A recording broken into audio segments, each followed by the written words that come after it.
કેમ છો મિત્રો? સ્વાગત છે મારા નવા વિડીયોમાં. આજે તમારી સમક્ષ લઈને આવ્યો છે નવી ઇન્ફોર્મેશન લોન બાબતે. તો લોન શું છે એ બાબતે આપણે જાણશું, અને આવા નવા વિડીયો જોવા માટે મારો વિડીયોને વધુમાં વધુ લાઇક, શેર અને સબસ્ક્રાઈબ કરજો.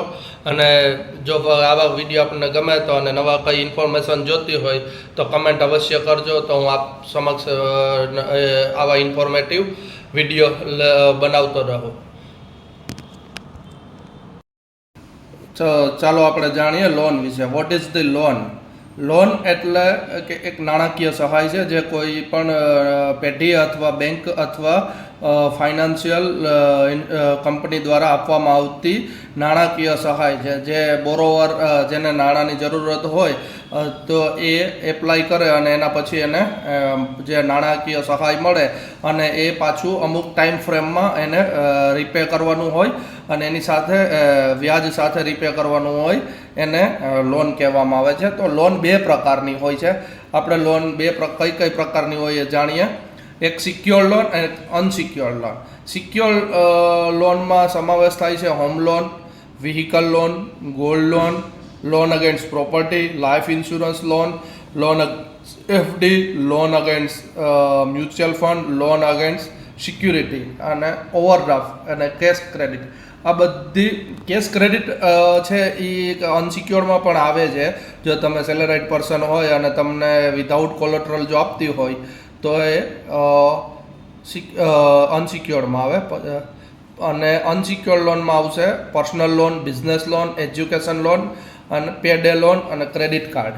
હવે આ સિક્યોર્ડ લોન એટલે જેમાં કોઈ પણ પ્રકારની આપણે કોલેટરલ સિક્યુરિટી આપવાની ના હોય, અને સિક્યોર્ડ લોનમાં આપણે કોલેટરલ સિક્યુરિટી આપવાની હોય છે. જેમ કે હોમ લોન હોય તો એમાં મોર્ગેજ કરાવવું પડે, વ્હીકલ લોન હોય તો એમાં HP દાખલ કરવી પડે અથવા હાઇપોથિકેશન કરાવવું પડે, ગોલ્ડ લોન હોય તો એમાં પ્લેઝ હોય, ગોલ્ડ આપણે બેંકને જમા આપવું પડે, અને લોન અગેન્સ્ટ પ્રોપર્ટી હોય તો પ્રોપર્ટી ઉપર મોર્ગેજ કરાવવું પડે અથવા દસ્તાવેજ આપવો પડે, અને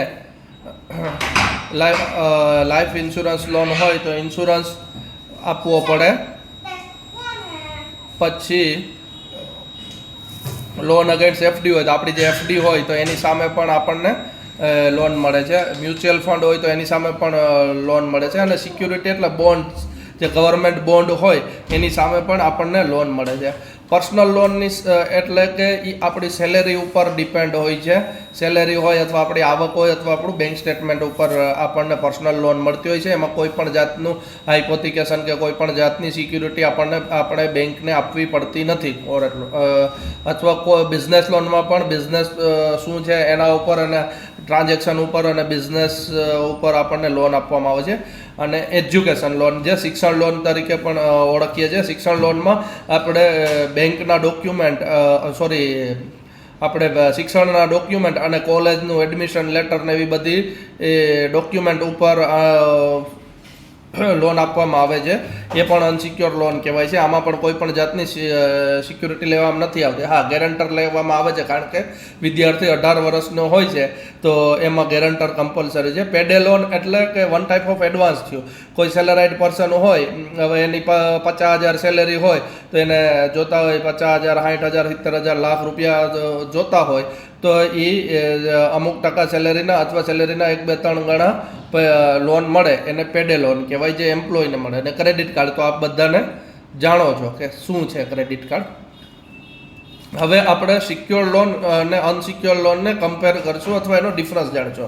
સિક્યોર લોનમાં કોલેટરલ રિક્વાયર્ડ છે, પછી અપ્રુવલ પ્રોસેસ પણ ઇઝી છે, અને એનો APR મીન્સ રેટ પણ ઓછો હોય. ઇન્ટરેસ્ટ રેટ કયો, એન્યુઅલ રેટ કયો, એની જે બી એ ઓછો હોય. અને હાયર બોરોવિંગ લિમિટ હોય, લોન વધુ મળે એમાં, અને મોર લિમિટ, અને એમાં વધારે લિમિટ પણ હોય છે. અનસિક્યોર લોનમાં કોઈ પણ જાતનું કોલેટરલ જરૂર નથી. એમાં માત્ર ક્રેડિટ સ્કોર તમારો વધારે હોવો જોઈએ અને એનો રેટ પણ વધારે હોય છે સિક્યોર્ડ કરતાં. પછી એમાં લિમિટ હોય છે કે અમુક લિમિટ પૂરતી જ લોન હોય છે એમાં. પછી ફીવર લિમિટ હોય છે કે ભાઈ એની આટલા સુધીની જ મેક્સિમમ લોન આપી શકીશું. હવે બેનિફિટ ઓફ સિક્યોર લોન, એમાં લોઅર ઇન્ટરેસ્ટ રેટ હોય છે, ઓછો વ્યાજ દર હોય છે અને લોન અમાઉન્ટ વધારે હોય છે અને તમને રીપેમેન્ટ પણ લોંગ મળે છે. જેમ કે આ હોમ લોન લઈએ તો 20 વર્ષની મળે છે, 5 વર્ષની મળે છે. જે આપણે વ્હીકલ લોન લઈએ તો પછી લોન રીપેમેન્ટ ટેન્યુઅર વધારે મળે. ટેન્યુઅર એટલે કે એટલા મહિના અથવા એટલા હપ્તા. Better for borrower with low credit score, અને કદાચ ક્રેડિટ સ્કોર ઓછો હોય તો પણ સિક્યોર લોનમાં ચલાવે છે. બેનિફિટ ઓફ અનસિક્યોર્ડ લોન, એમાં કોઈ કોલેટ્રોલની જરૂર નથી, ક્વિક પ્રોસેસ છે, ઝડપી પ્રોસેસ છે, ડોક્યુમેન્ટેશન પણ ઓછા જોઈએ અને ઇમરજન્સી અથવા સ્મોલ જરૂરિયાત તમારી પૂરી કરે છે. એટલે હવે eligibility of unsecure loan. Unsecure loan કોને મળે? હવે જેનો ક્રેડિટ સ્કોર સારો હોય, રેગ્યુલર ઇન્કમની સોર્સ હોય, જેમ કે સેલેરાઇડ પર્સન છે, બિઝનેસમેન છે જેનું બેન્કિંગ ટ્રાન્ઝેક્શન, બેંકમાં વધારે પડતા ટ્રાન્ઝેક્શન હોય, લેવડ દેવડ હોય, એમ્પ્લોયમેન્ટ પ્રૂફ હોય, એ સેલેરાઇડ એમાં સેલેરી સ્લીપ અથવા ફોર્મ 16 એનો પુરાવો છે, એમ્પ્લોયમેન્ટ લેટર હોય અથવા બેંક સ્ટેટમેન્ટ, દર મહિને બેંક સ્ટેટમેન્ટમાં સેલેરી જમા થતી હોય અથવા આવક થતી હોય. પછી બિઝનેસ પ્રૂફ છે, હવે જીએસટી છે બિઝનેસ પ્રૂફમાં, એમએસએમઈ સર્ટિફિકેટ છે, ઉદ્યમ સર્ટિફિકેટ છે, ગુમાસ્તા ધારા છે, પછી કેવાયસી ડોક્યુમેન્ટ તો દરેકમાં જરૂરી છે અને સ્ટેબિલિટી પ્રૂફ પણ જરૂરી છે. જે કે ભાઈ કોઈ પણ એક સિટીમાં રહેતો હોય તો એ કેટલા ટાઈમથી રહેતો હોય, લાઇટ બિલ અને એના આધારે નક્કી થતું હોય છે, ગેસ બિલને. હવે દરેક લોકોને, દરેક બિઝનેસમેન હોય, પછી સેલેરાઇડ પર્સન હોય, ડૉક્ટર હોય, પ્રોફેશનલ હોય, સીએ હોય, આ બધાને પર્સનલ લોન મળી શકે અને ખેડૂત હોય એને પણ પર્સનલ લોન મળી શકે છે.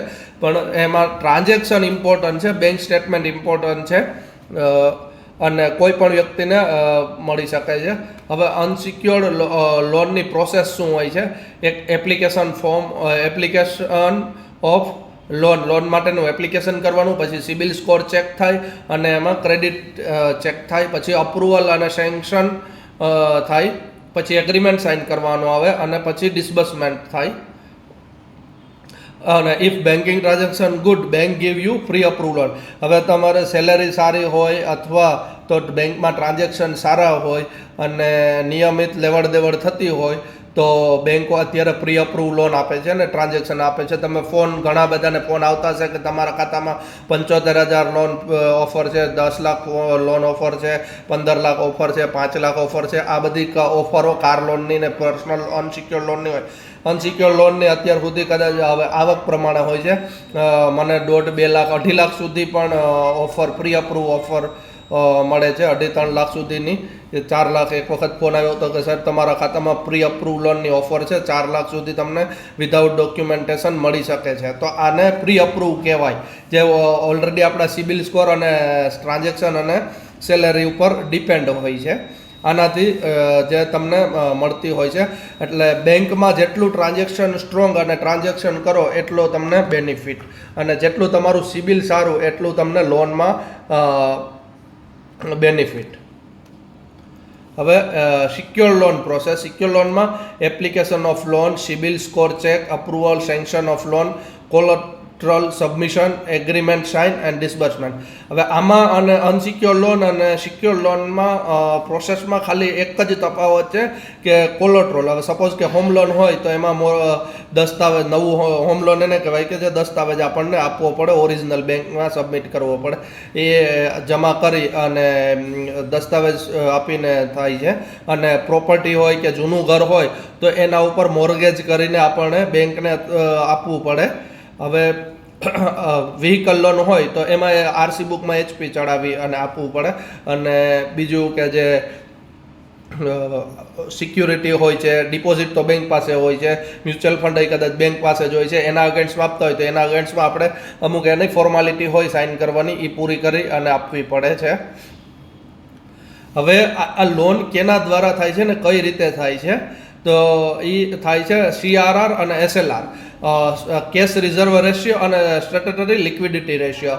અત્યારનો કરંટ CRR છે 3%, એટલે અને SLR છે 18%. તો CRR એટલે કેશ રિઝર્વ રેશિયો, એટલે જે બેંક કોઈ પણ બેંક હોય એ બેંકને જે ડિપોઝિટ હોય એના 3% અત્યારે RBI પાસે જમા રાખવાના હોય છે. અને SLR એટલે કે સ્ટેટ્યુટરી લિક્વિડિટી રેશિયો જે 18% છે. એટલે બેંક પાસે જે પણ ડિપોઝિટને હોય એના 18%માં ગવર્મેન્ટને સિક્યુરિટી આપવી પડે. પોતાને સિક્યુરિટી હોય અથવા ગોલ્ડ હોય અથવા ગવર્મેન્ટ બોન્ડ હોય છે. હવે સેમ કે કેશ રિઝર્વ રેશિયો છે તો 3% છે, તો ડિપોઝિટ 100 કરોડ છે તો RBIને 3 કરોડ બેંકોને RBI પાસે જમા રાખવા પડે છે, એનું કોઈ પણ જાતનું વ્યાજ મળતું નથી. અને 97 કરોડ બેંક પાસે રહે. સપોઝ કે 100 કરોડનું છે, 100 કરોડ ડિપોઝિટ છે તો એના 18 લાખ રૂપિયાના બોન્ડ અથવા સિક્યુરિટી પોતાની પાસે રાખવી પડે કે અમારી પાસે આ છે. જે આના માટે કે બેંકની આ શું છે કે નાણાકીય અસ્થિરતા ન ઉદ્ભવે અને નાણાકીય પ્રોબ્લેમ ભવિષ્યમાં ઉદ્ભવે તો આ બધું કામ લાગે છે. એટલા માટે હોય જરૂરી છે. અને આના બેઝ ઉપર જ કેશ રિઝર્વ રેશિયો અને SLR ઉપર જ બધી લોનો અને નિર્ભર કરતું હોય છે. એટલે જો હવે એના જે એજ્યુકેશન લોન છે, વ્હીકલ લોન છે અને હોમ લોન છે, આના વિશે કેટલી લોન મળે, કઈ રીતે હોય, આના વિશે વધુ માહિતી હવે એના નેક્સ્ટ વિડીયોમાં હું આપને આપીશ. તો મારો વિડીયો પસંદ આવ્યો હોય તો લાઈક, શેર અને સબસ્ક્રાઈબ કરવાનું ભૂલતા નહીં.